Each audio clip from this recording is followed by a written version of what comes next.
اعوذ باللہ من الشیطان الرجیم، بسم اللہ الرحمن الرحیم۔ السلام علیکم ورحمۃ اللہ وبرکاتہ۔ سعدی یقیناً اعلیٰ ترین ذہانتوں کے حامل افراد میں سے ایک فرد تھے۔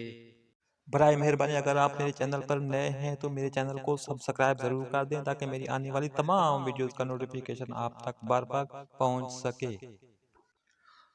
سعدی یقیناً اعلیٰ ترین ذہانتوں کے حامل افراد میں سے ایک فرد تھے۔ وہ اعلیٰ فہم و فراست کے حامل تھے۔ وہ انسانوں اور ان کے اطوار کا بخوبی مشاہدہ سر انجام دے۔ ان کا کام ان کی فہم و فراست کا منہ بولتا ثبوت تھا۔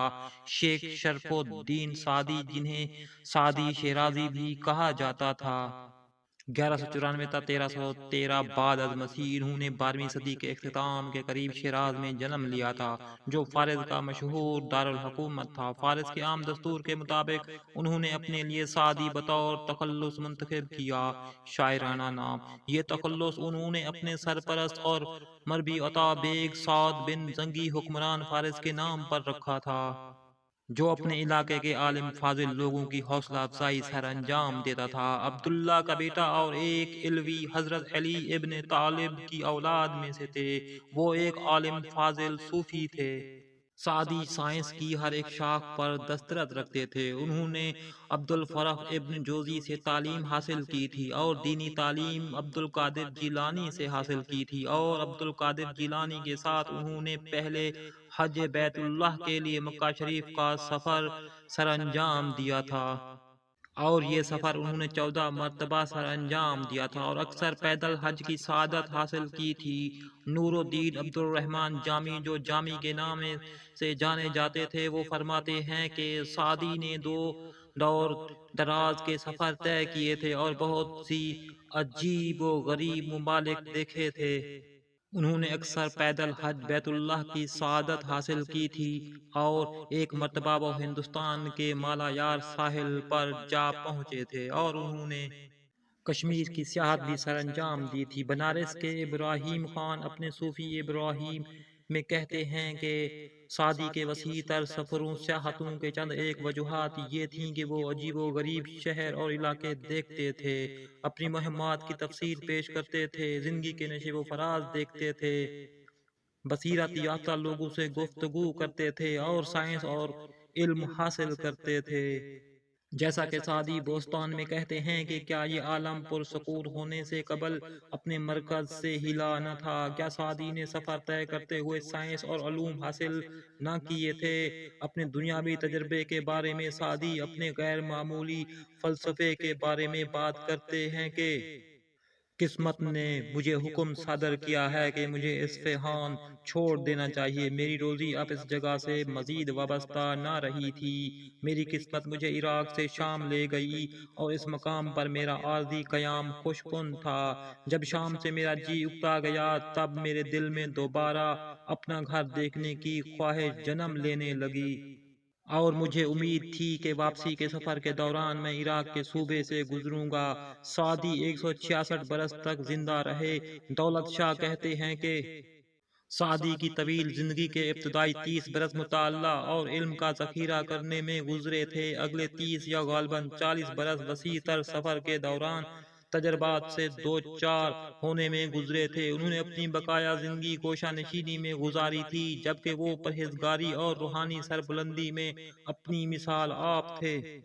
اس لیے ان کا کام پختہ کار تجربے کا نچوڑ تھا۔ سعدی کو کئی زبانوں پر عبور حاصل تھا، اور انہوں نے کئی ایک نظمیں بہت سے ان ممالک کی زبانوں میں تحریر کی تھیں جن ممالک کا انہوں نے سفر طے کیا تھا۔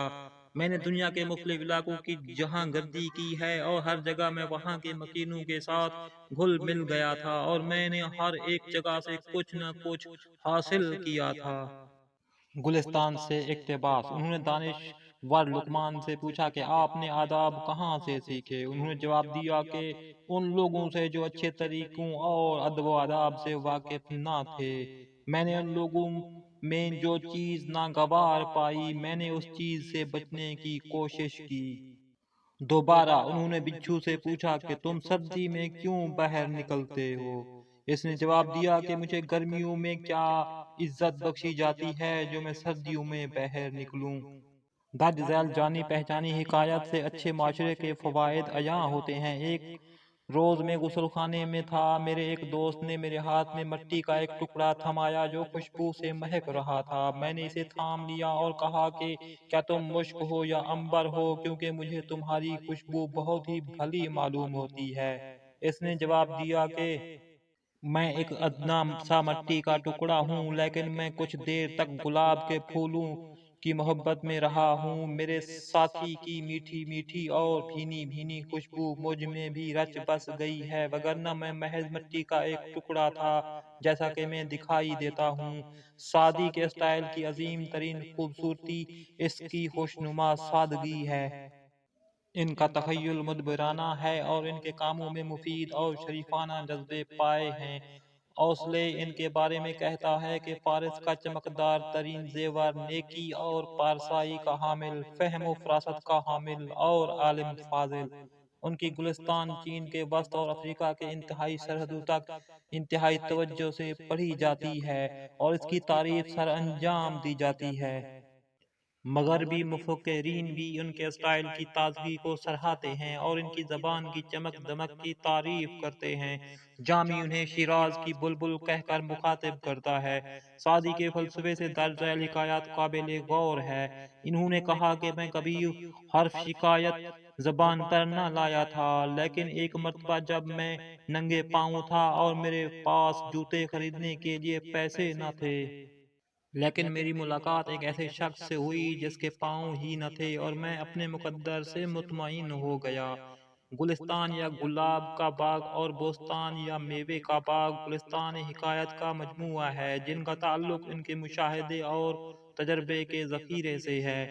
سعدی کی مقبولیت کا راز ان کی فراخ دلی اور بے تعصبی ہے۔ ان کی تحریریں مشرق کا عالم اصغر ہیں۔ اگرچہ سعدی نے اپنی گلستان تقریباً 900 برس قبل تحریر کی تھی، لیکن ان کی مہک آج بھی تازہ ہے۔ جامی کہتے ہیں کہ فہم و فراست کے حامل لوگ سعدی کے شاعرانہ کلام کو شاعروں کا نمک دان کہتے ہیں۔ جب اختیارات ایسے شخص کے ہاتھ میں آتے ہیں جو درست راستے سے بھٹک چکا ہوتا ہے، وہ اسے اعلیٰ عہدہ تصور کرتا ہے، لیکن حقیقت میں وہ ایک گڑھے میں گر چکا ہوتا ہے۔